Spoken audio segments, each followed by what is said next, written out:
हमारी retirement chapter की class 12th accountancy.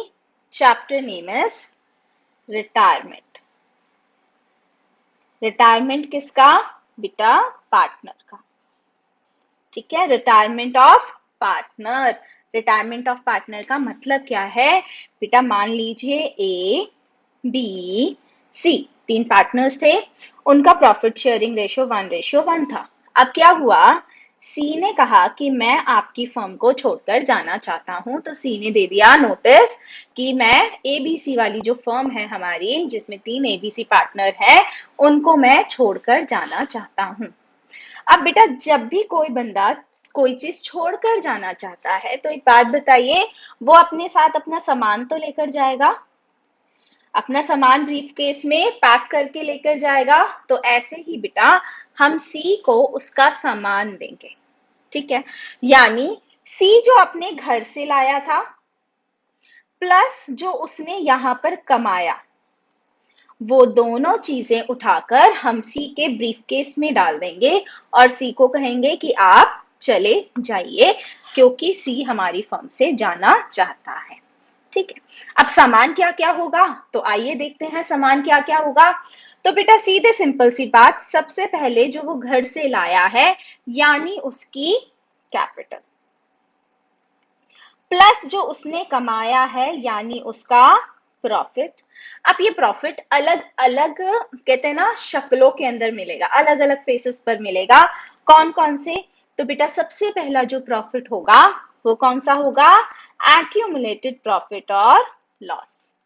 बेटा जब मैं बात करूंगी प्रॉफिट की, तो साथ साथ में साइमल्टेनियसली किसकी बात कर रही हूँ? लॉस की भी बात कर रही हूँ। की बात कर रही हूँ तो लॉस की भी बात कर रही हूँ, तो इसलिए मैं बार बार प्रॉफिट एंड लॉस नहीं बोलूंगी, प्रॉफिट साथ साथ लॉस। ठीक है, दूसरा बेटा ये प्रॉफिट किस शेप में मिलेगा, किस रूप में मिलेगा?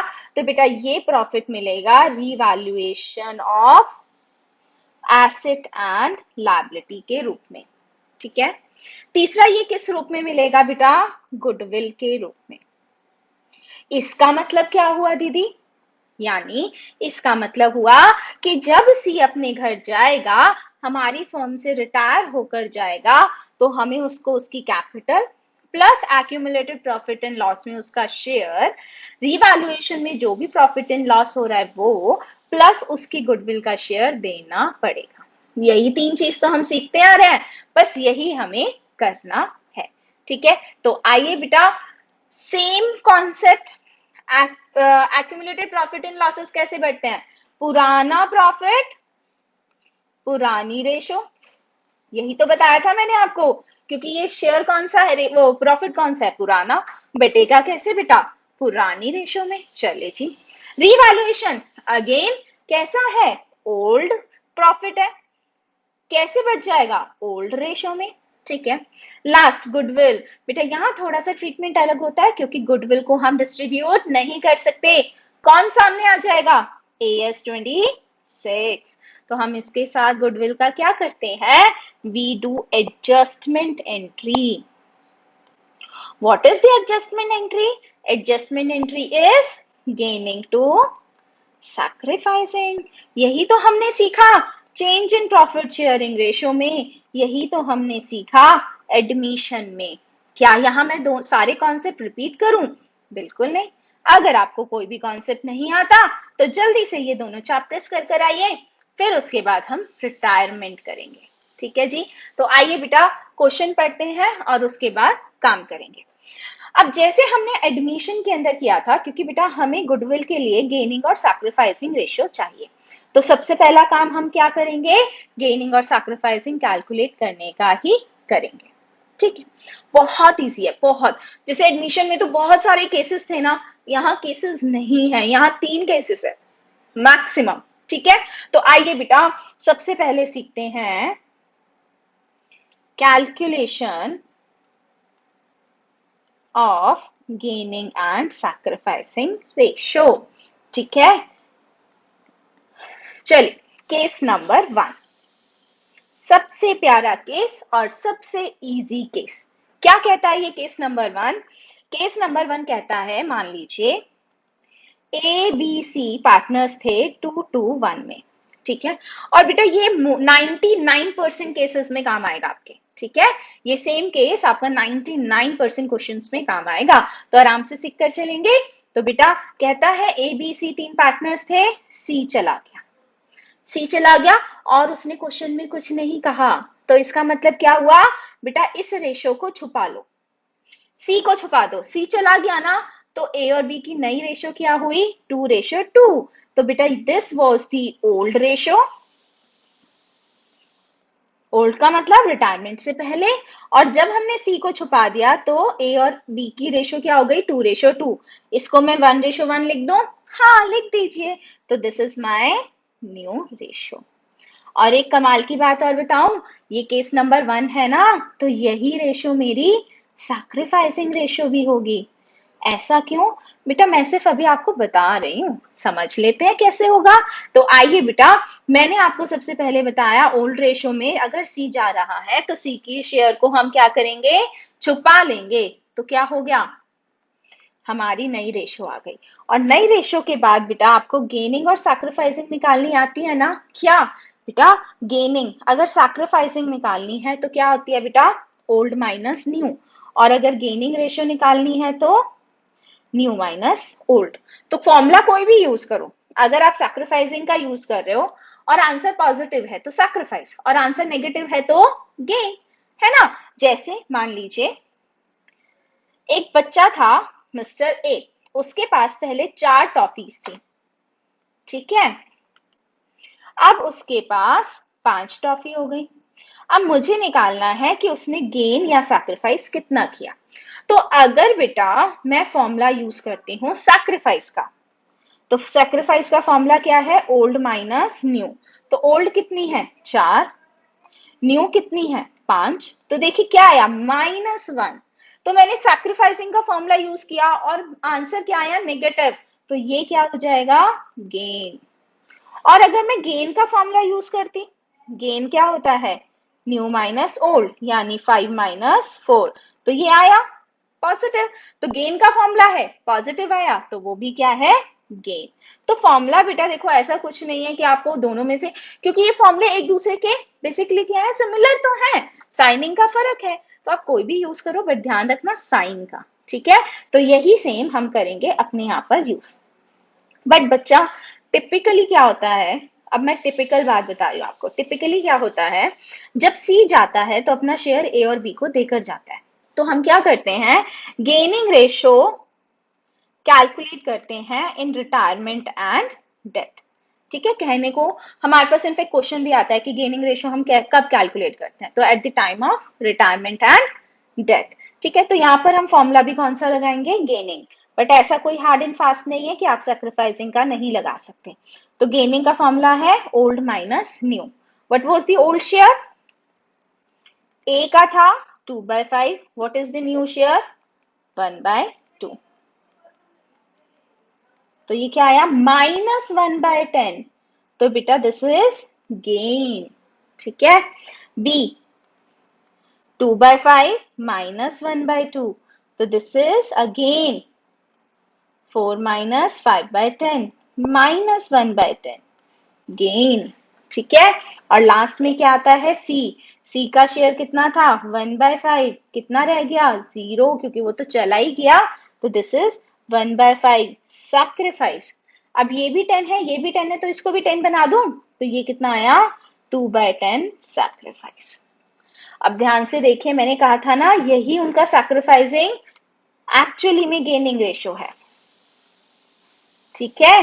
देखो गेनिंग मैंने 1:1 बताया था, यहां पर भी क्या आया ना, 1:1, यानी जो टू का, जो हमारे सी का शेयर था वो ए और बी ने कैसे ले लिया, 1:1, यानी अपनी पुरानी रेशो में, ठीक है। तो ये हमारा gaining and sacrificing ratio calculate करने का तरीका है। समझ आ गया 100%, तो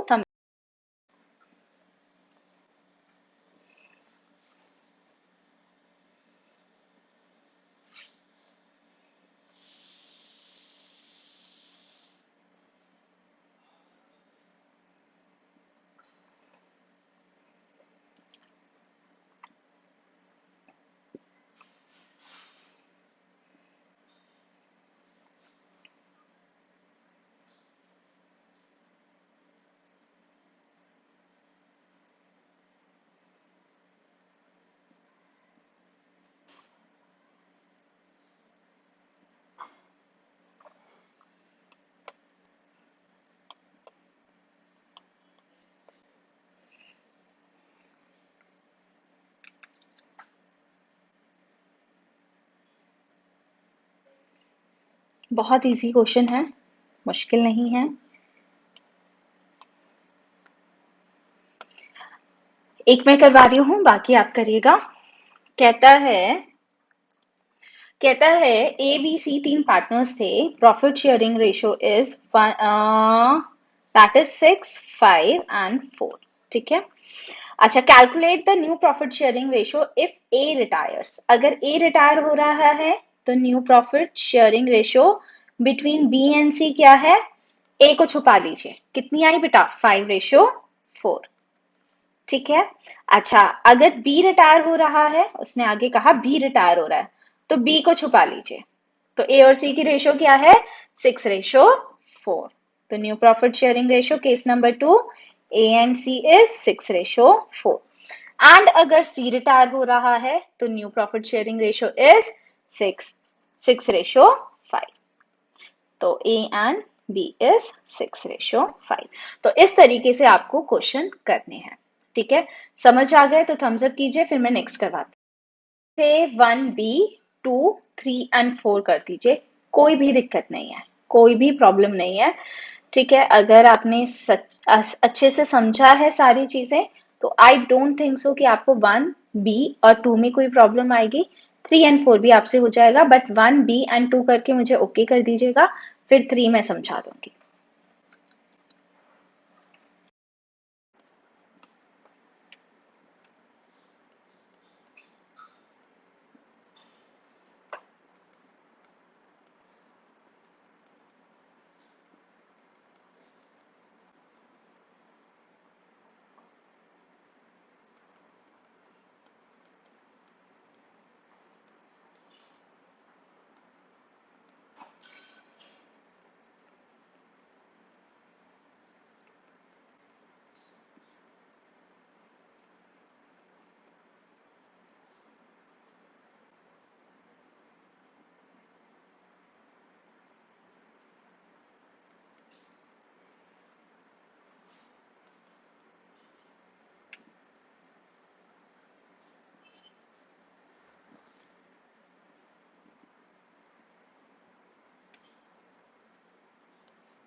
जी, फर्स्ट एंड सेकंड हो गया है तो ओके कर दीजिए, फिर मैं थर्ड आपको समझाती हूँ।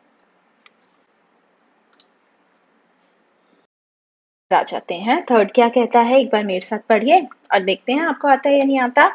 कहता है एल एम ओ, तीन पार्टनर्स थे, 3-2 में एम रिटायर हो रहा है and his share were divided equally in L and O. कहता है एम का जो शेयर था, कितना शेयर था? 2/7। कहता है ये शेयर एल और ओ में इक्वली बट गया, यानी 2/7 का आधा एल ले गया और 2/7 का आधा ओ ले गया। ठीक है जी, तो कितना कितना ले गया बेटा? 1/7 एल और 1/7 ओ। तो ध्यान से देखिए बेटा, एल के पास ऑलरेडी कितना था? 3/7, उसको और कितना मिल गया? 1/7, तो उसका कितना बन गया नया शेयर? 4/7। ऐसे ही बेटा ओ के पास कितना था? 2/7, उसको मिल कितना गया? 1/7, तो उसका कितना बन गया? 3/7। So what is the new profit sharing ratio between L and O? That is 4/3। ठीक है बेटा, समझ आ गया 100%? तो 100% लिखिए।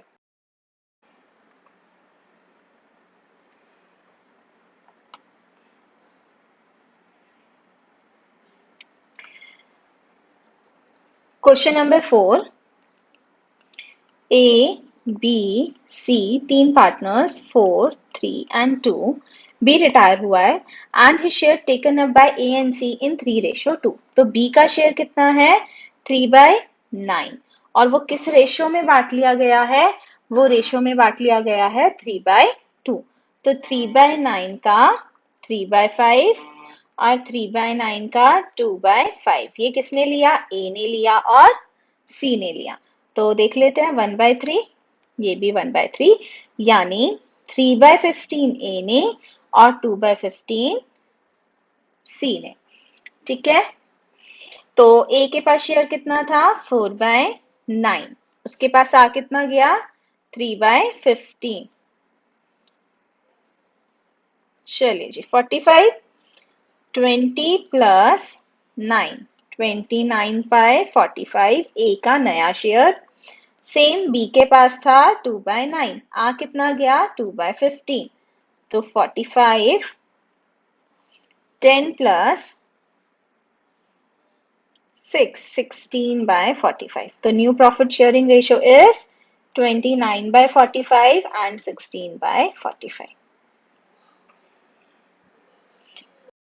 शांति से क्वेश्चन कर रही हूँ, आप लोग भी क्वेश्चन नंबर 8 ट्राई कीजिए।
This is the answer of question number 8A। हो गया तो थम्स अप कीजिए। 8A।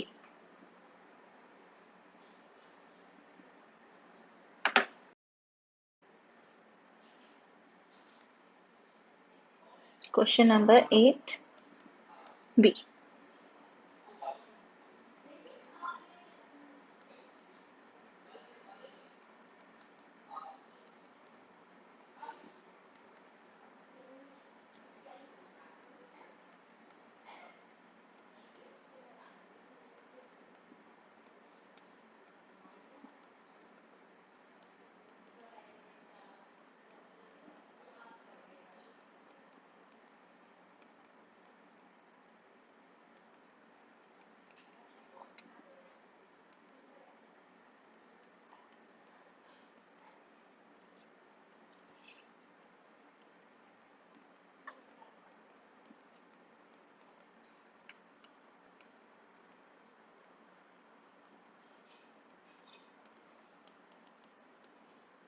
So this is the answer of question number 8B। Doubt है तो बताइए, हो गया तो थम्स अप कर दीजिए।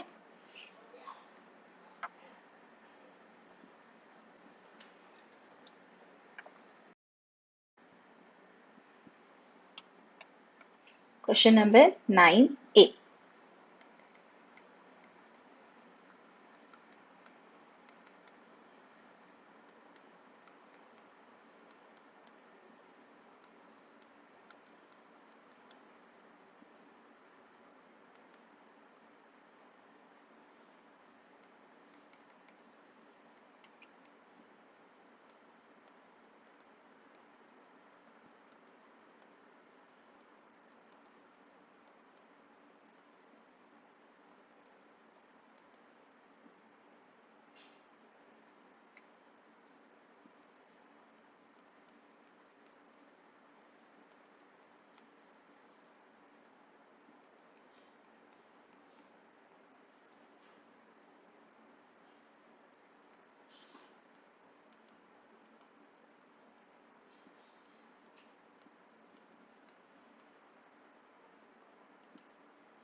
So this is the answer of 9A।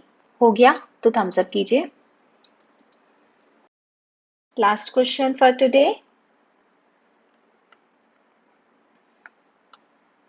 Question number 9B।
So this is the answer of question number 9B. हो गया तो बताइए, और डाउट है तो पूछिए.